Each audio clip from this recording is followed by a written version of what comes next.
Now let me give you a little simple formula for goal setting. Okay? We take 2.5 hours on the weekend for the whole 10-year plan. We don't have time for that tonight. But let me get you started with a little simple formula Mr. Schoaf gave me. And maybe this will be helpful. First of all, I've divided goals into two parts. First is long range. Long range goals. That's your dreams. Your dreams for the next 3, 5, 10, 20, 30, 40 years. Actually, the rest of your life. Your dreams. You've got to keep dreaming. Ronald Reagan, president, said to the joint session of Congress a few weeks ago, "The Republic is a dream. And if we don't keep dreaming, we will lose the Republic." Your better future is a dream for yourself and for your family. Where do you want to go? What do you want to do? What do you want to be? What do you want to see? You've got to dream dreams. There's a Bible phrase that says, without dreams and visions, people perish. You've got to have something to go for that inspires the heart and the soul. Dreams. From the children of Sanchez, it says, take the crumbs from starving soldiers, they won't die. Take the bread from hungry children, they won't cry. But without dreams, we all will die. You've got to dream. Don't lose your dreams for yourself, for your future, for your family. The dreams of love and enterprise and travel and doing things, becoming something unique on your journey here. Don't lose your dreams. Do some dreaming. That's long-range goals. You've got to have those. So that's number one. Here's the second part of goals, short range. Short-range goals. That's your goals for tomorrow, this week, this month, this year, the immediate future. We call these confidence builders. Because if you set up something short-range, go for it, get it, latch onto it, work hard, accomplish it. That starts building your strong feelings to go for your dreams. Now, I've divided goals into 3 categories. Here they are. Number 1 is economic. That's your goals for money, income, business, profits, production. Economics. Make sure you've got your economics well planned. Economics plays a major role in everybody's life. Economics is major, which means it ought to be meticulously well planned for tomorrow, this week, this month, this year, long range. What if you asked somebody tomorrow if you could see their meticulously well-planned list of economic goals? What would they probably say?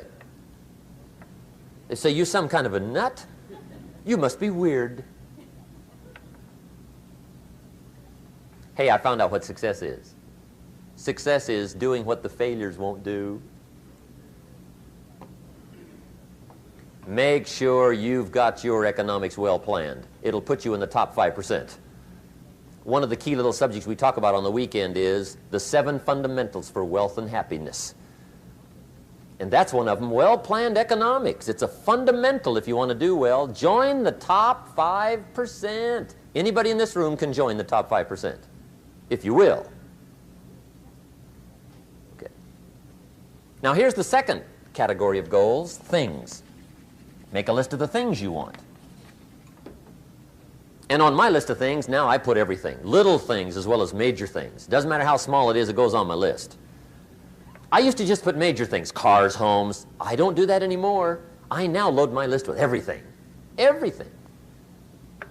And the reason is, part of the fun of having a list is checking it off. That's it. Boy, at the end of the day, if you can go, got it, got it, got it, got it, got it, got it, whatever it is, right? You get into the habit. So load up your list, the things you want. Now, when you check off something major, celebrate. That's an important point to make. Celebrate your achievements. Live it up. Have a party when you reach something you've worked for a while. See, we all grow from 2 experiences. One is called the pain of losing. The other one is called the joy of winning. We need both of them. Amplify them as much as you can, which also means make losing painful. If you set up something, fooled around, didn't get it, put it on yourself. On the other side, if you did get it, congratulate yourself. Self-congratulations is a sign of maturity. Seeking congratulations is a sign of immaturity. But hey, winning and losing, see, that's what it's all about. That's the name of the game. Now, some people lead such mediocre lives, at the end of the day, they don't know whether they're winning or losing.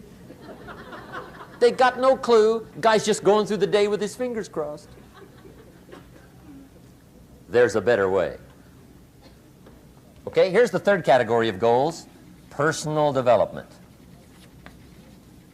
Put those goals together. Personal development goals. That's your goals to be stronger, more decisive, be a speaker, be a leader, learn a language, all kinds of skills.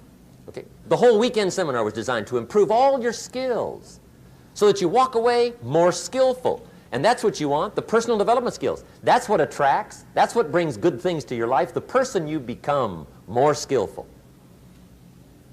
Now, this is quite a package to work on. Economics, things, personal development. For tomorrow, this week, this month, this year, long range. Okay? That'll get you started. Now, here's the simple formula for setting goals. It goes like this. A, work on your goals. That's step one. Work on them. And I put the word work there deliberately. Setting goals is plain hard work. I don't want to kid you. We haven't come here tonight to kid each other. It's work. I know it's work. That's why a lot of people just let it slide. It's work. Many people work hard on their job, but they don't work hard on their future. They just let that slide. And the work involved is making plans. I know most people don't. I understand that, but don't let that be you. Guy says, well, yeah, you work where I work, but the time you struggle home, it's late. You got to eat a bite of supper, watch a little TV, get to bed. You can't sit up half the night. Plan, plan, plan. And the guy's behind. Good worker, hard worker, sincere. But you got to be better than sincere, working hard. You got to be better than a good worker. You got to be a good planner. Somebody once wisely said, the people who fail to plan are planning to fail. Well said. So work on your goals. Here's step two. Write your goals down. That's so important. I teach my staff around the world, put your goals in your journal. Because one of the major people you want to study is yourself. So here's the list of goals I put together 3 weeks ago. Here's the list of goals I put together 2 years ago. Here's some of the changes I made, rearrangement of my priorities. I scratched these off, I put these on, I've gotten these. Study your accomplishments, study what your desires are. Put them on paper, write them down. Here's another reason for writing your goals down. It shows you're serious about doing better. And to do better, you gotta get serious. You don't have to be grim, but you must be serious. Everybody hopes things will get better. Everybody hopes. Poor people hope. That ought to tell you something. It means the future does not get better by hope. It gets better by plan. I used to have the affliction called passive hope. It's an affliction. It's bad. Probably what's even worse than that is happy hope. Now that is really bad. That's bad. Happy hope. The guy's 50 and he's broke and he's still smiling. See, that's not good. So get serious about your goals. Put them on paper. Write them down. There's all kinds. His goals, her goals, their goals. Business goals, financial independence goals, family goals. I mean, there's so many things to work on this that if you don't get busy and work on it, sure enough, the time will pass. And sure enough, 5 years from now, you'll wind up where you don't want to be, wearing what you don't want to wear, driving what you don't want to drive, being what you don't want to be. Now's the time to fix it. Now, here's the third step to your goals. Check the size of your goals and the kinds of goals. How big they are, what kind they are, affects you. And here's one of the important phrases of the evening. Your goals are affecting you, whatever they are. Your goals affect your handshake. Your goals affect your attitude, personality. Your goals affect the way you walk, the way you talk, the way you dress. All day long, we're being affected by our goals. Now, some people have goals, but they have such lousy goals.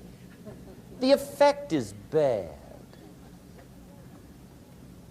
I asked a guy one time, what are your goals for this month?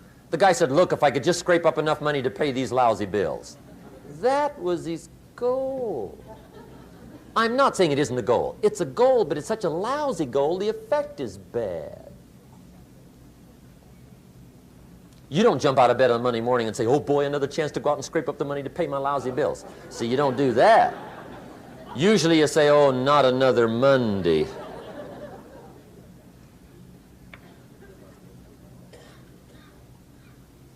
And some people have so given up on life, they have joined the thank God it's Friday club.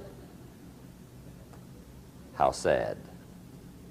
Surely those are the same people, when life is over for them, will say, thank God it's over.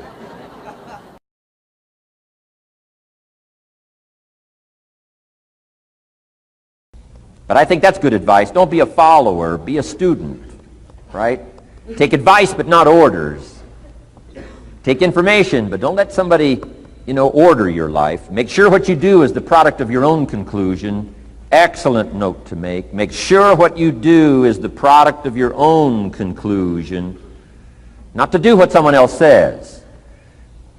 Take what someone else says, process it, think about it, ponder it.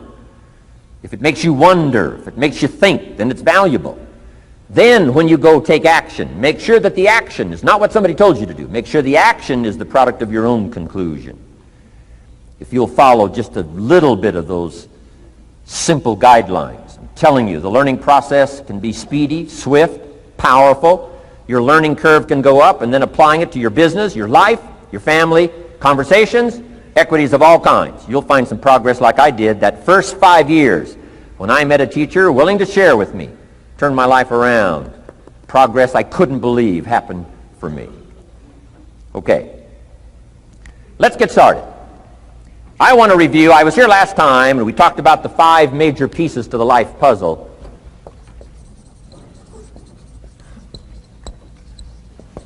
And I just want to review those because it lays such a good foundation for all the rest that I want to share with you today. We got a lot of subjects to cover, so we're going to go rather swiftly, okay? Put on your mental track shoes here and run with me today, because I'm going to deal mostly in concepts. Expect you to, fill in a lot of the details, because I've got a lot to share. I want to get through it all. But let's lay this foundation again of the 5 major pieces. Happens to be the title of my latest book, but I think it is so valuable in laying a foundation. It's some of the things I learned between ages 25 and 30. The teacher who taught me so well. He dealt in these fundamentals, we call these. Fundamentals. We call these basics. Basics for sports, fundamentals for sports, fundamentals for your business, fundamentals for the way you deal with your family, a few simple things, a few basic things that if you practice every day can make all the difference in the world, how it works out. I boiled it down to 5 major pieces to the life puzzle. Let's just review those. Number 1 is philosophy. Philosophy, as I taught the last time I was here, philosophy, in my personal opinion, is the major determining factor in how your life works out. Philosophy, the major determining factor in how your life works out. Philosophy. To form our philosophy, you got to think. You got to use your mind. You got to process ideas. And this whole process over a lifetime, starting way back here when we were children, schools that we've attended, our parents, our experiences, all this stuff that we've processed by the thinking process helps to develop our philosophy. And in my opinion, each person's personal philosophy is the major factor in how your life works out. Here's what I called it in that last presentation when I was here. It's called the set of the sail. Each person's personal philosophy is like the set of the sail. Now, I used to think it was circumstances that ordered my life.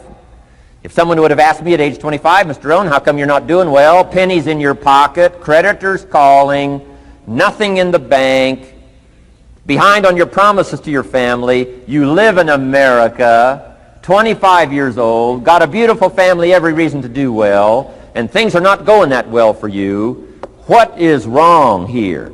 It would not have occurred to me to blame my philosophy. I mean, it would not have occurred to me. Saying, well, I got this lousy philosophy, and that's how come I got pennies in my pocket and nothing in the bank, and things aren't working well. That would not have occurred to me. I found it much easier to blame the government. Much easier to blame the tax problem. I used to say taxes are too high. Top tax rate when I first started paying taxes, 91%. Back then, when your income reached a certain level, all your income over that, 91%. So I used to say that's too high. Now the top tax rate's about 33%. But people are still saying what? Taxes are too. See, but you can't use that anymore.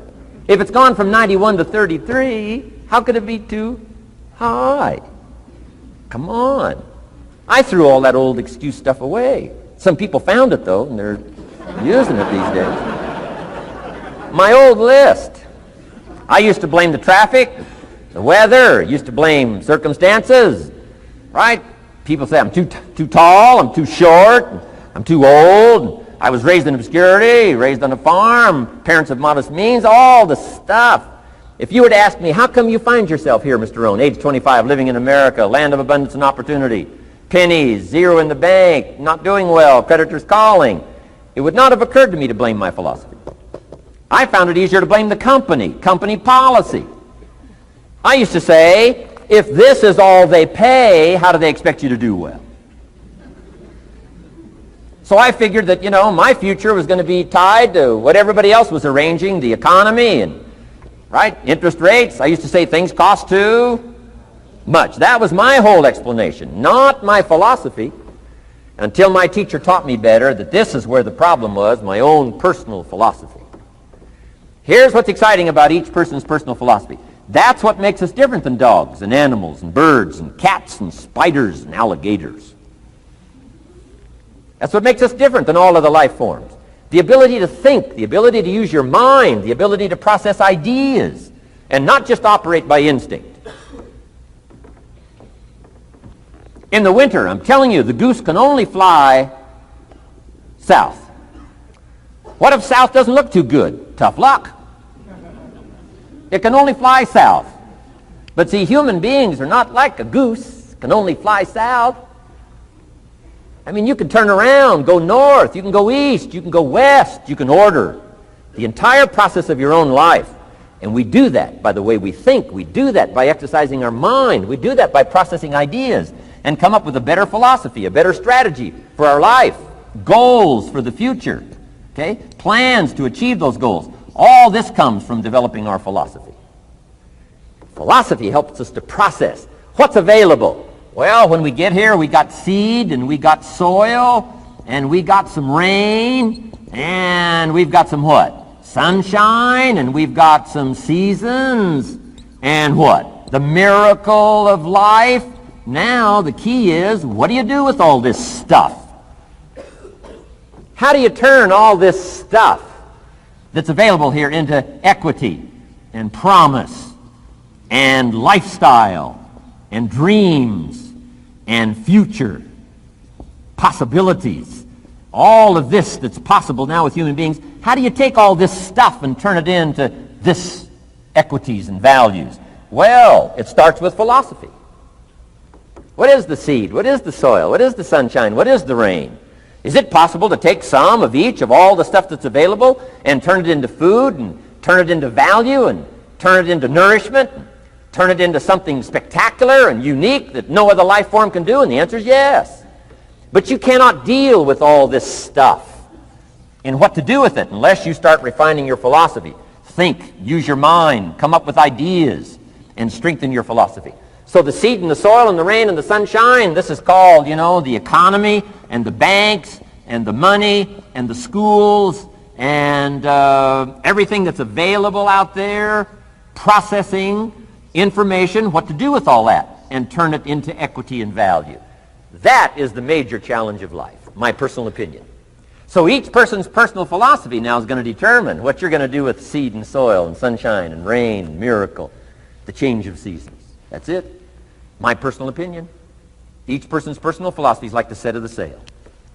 That's what this seminar is for today. Help you to trim a better sail. You don't need a better economy. You don't need better seed and soil. In fact, when it comes to seed and soil and rain and sunshine and seasons and the miracle of life, that's all you got. Now, what if you blame this stuff? Then you're blaming all you got.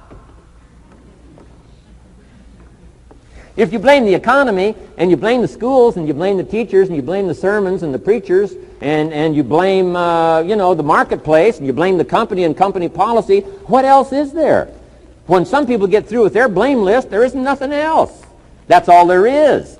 And if you blame the only thing you've got to work with, I'm telling you, it's called mistake colossal in not understanding that that's all you've got to work with. And if this is all you've got to work with, then you don't change the seed, and you don't change the soil, and you don't change the rain, and you don't change the sunshine, you don't change the seasons. Right? Guy says, I'll take 3 springs, 4 summers, 9 falls, no winters. No! You can't fool with this stuff. You got to take it like it comes. Then what do you change to make your life work well? You got to start with your philosophy. Guess what I had to do at age 25 in order to change my own future? I had to change my mind. I had to change my thinking. I had to change my philosophy. I was messed up on what was causing my problem.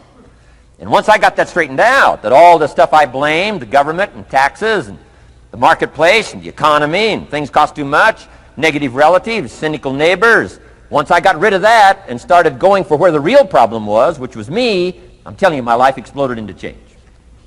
My bank account changed immediately. My income changed immediately. My whole life took on a whole new look and color immediately. And the early results I got from making these philosophical changes tasted so good, I've never stopped the process from that day until this.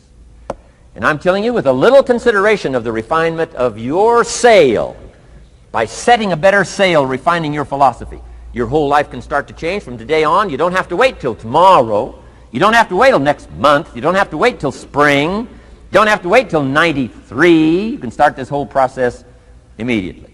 I recommend it. Now, some people do so little thinking, they don't even have their sail up.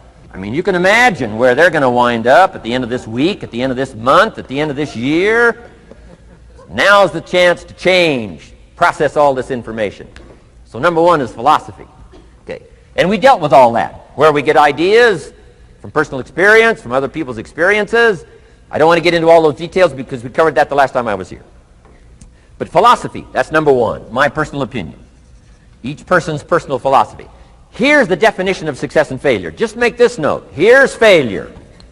A few errors in judgment, repeated every day. Now, you can automatically assume, Mr. Rohn, I say, I can understand that. A few errors in judgment repeated every day. For 6 years?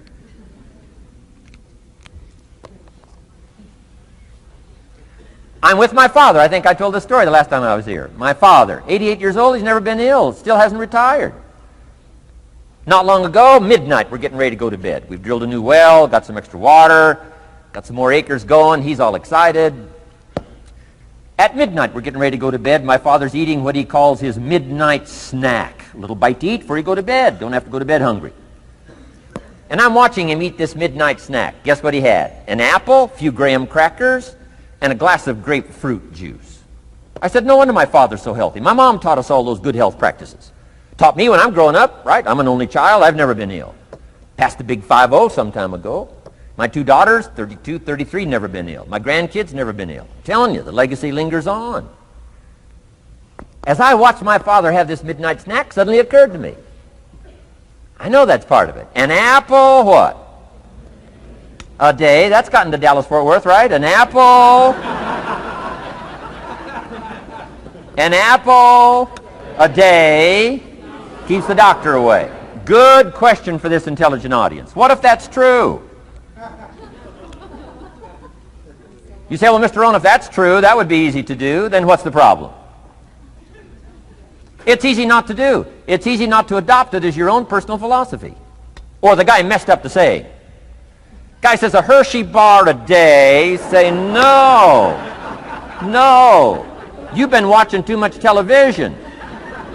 It is not Hershey bar. You got to be smarter in philosophy than to fall for the Hershey bar a day when it's an apple a day. You got to be smarter than that. And if you make that kind of an error in judgment every day for 6 years, I'm telling you, it'll accumulate into disaster. Sometimes the first year you say, well, you know, I'm so healthy now, what difference is it going to make? You've got to be smarter than that. Just because disaster doesn't fall on us at the end of the first day doesn't mean disaster isn't coming. You've got to be so smart that you look down the road and say, will the errors in my present judgment of philosophy, what's that going to cost me in 1 year, 6 years, 1 month, 6 months? I'm telling you the money cost and the health cost and the success cost is too gigantic if you'll look down the road a little ways and say, are there errors in my current judgment like an apple versus a Hershey bar? Is that just a good illustration of some of the rest of my errors in judgment? If it is, that's where I found myself at age 25. I started working when I was 19. I met my teacher who helped turn my life around when I was 25. That's 6 years. At the end of the first 6 years of my economic life, I've got pennies in my pocket. I've got nothing in the bank.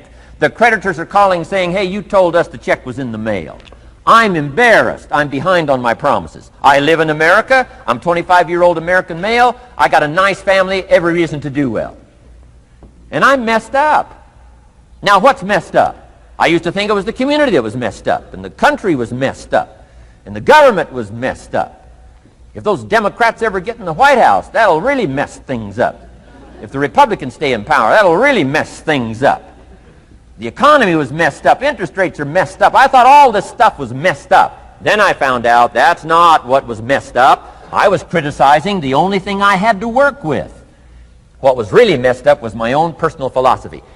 My own errors in judgment in my own personal philosophy brought me in 6 years to pennies in my pocket, nothing in the bank, and trying to explain why I wasn't doing well living in America, 25-year-old American male, got a family, every reason to do well. Now, once I understood this, here's the formula for failure: errors in judgment, being lax about developing your own personal philosophy. I'm telling you, it's called accumulated disaster. It doesn't matter whether it's your health or your bank account. Guy's got an empty bank account, probably has high cholesterol. Why? Over the last 6 years, he never paid attention to either one. And it doesn't matter whether it's a dollar, or whether it's your money, or whether it's your cholesterol count. All you got to do is commit the errors, and just because disaster doesn't fall on you at the end of the first day that you don't eat an apple. You say, well, I didn't eat an apple today, and tonight I'm not ill. Well, you got to be brighter than that. Someday you got to leave first grade. The reason we make those first grade desks so small so they won't fit at age 25. I mean, right? You don't belong here anymore. Come on. Now let me give you the secret to success. The formula for failure: a few errors in judgment repeated every day for 1 month starts the weakness, starts the disaster process. You can imagine what happens in 6 years. Now here's the formula for success: a few simple disciplines practiced every day. And you've started a whole new process called a whole new life. A few simple disciplines practiced every day. And if you decide today to go for the apple instead of the Hershey bar, I'm telling you, you have begun the process of turning your life around.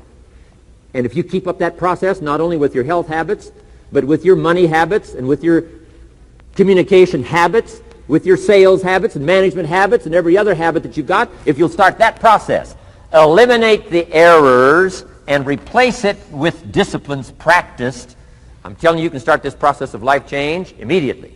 After today, you don't ever have to be the same again. Only by choice. You don't have to walk out of here the same as you walked in today. Only by choice. You can start a whole new process. And you say, well, Mr. Rohn, is it that simple? Yes, it's that simple. Where else would you start but with an apple? You don't have to start with something staggering. What if you should be walking around the block for your good health and you don't? What'll that do in 6 years? I'm telling you, the word is disaster.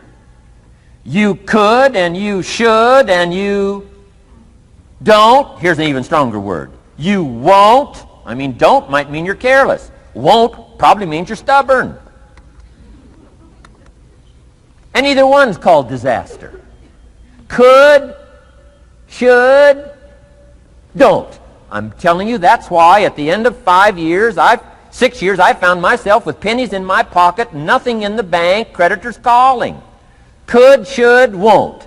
Could, should, don't is called disaster. Now, how do you change all that? The next 6 years, I got rich. The next 6 years, I became a millionaire. By the time I'm 31, I'm a millionaire. How about that? You say, well, Mr. Rohn, what happened? Well, strangely enough, during that second 6 years of my economic life, the government was about the same. I'm telling you, taxes were about the same. My negative relatives were the same. I'm telling you, the economy was about the same, and prices were about the same, and everything else was about the same. Circumstances were about the same. Then how come I got rich? How come I totally changed my life? I was not the same. Somebody says, well, what did you go to work on to do all that? I started with my philosophy. I started amending my errors by doing some better thinking, changing my mind, coming up with ideas that I didn't have before I met my teacher. And once that whole process started for me, I'm telling you, I changed my whole life. Within a 6-year period, I was never the same. And I've kept up that process all these years. One of the reasons why I'm here is to continue my craft. I don't want the day to come someday somebody says, you should have heard Jim Rohn 10 years ago when he was really terrific. Guess what I want people to say? I heard him 10 years ago, but you should hear him now. I'm telling you, the man works on his craft. I'm telling you, the man's done some extra reading. I'm telling you, the man doesn't miss a trick. I'm telling you, he's worked hard on himself. That's why he's able to deliver like he does. The same thing can happen for you as a teenager. It can happen to you as a mother, as a father, as a business person, as a salesperson, running a business. Doesn't matter. Management, wherever you find yourself. This is the process called personal change. And what I say to start with is, start with your own philosophy.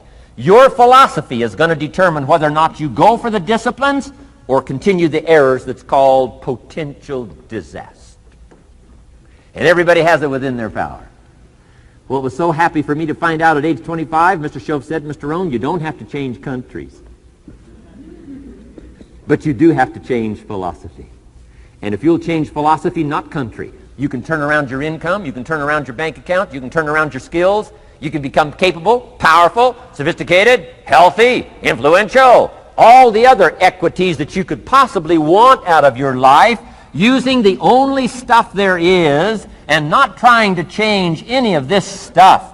Appreciate all of this stuff with all of its ups and downs, with all of its mystery of why it works and sometimes it doesn't work. Don't challenge this. You don't have to ask for another planet. You don't have to ask for another country. Just ask for another book. Ask for another seminar. Ask for another idea. And you can start this whole process of personal life change. Now, I could spend the whole day on philosophy, because that's where it is. If I could get you intrigued with that enough to study it, enough to ponder it, to where you would pick up the commitment like I did and say, hey, as simple as an apple a day, as simple as a walk around the block, why not start right there? If you don't start there, where else are you going to start? Might as well start where it's easy, and then go to the more complicated disciplines. Because if you can't handle the simple disciplines, how can you handle the complicated ones?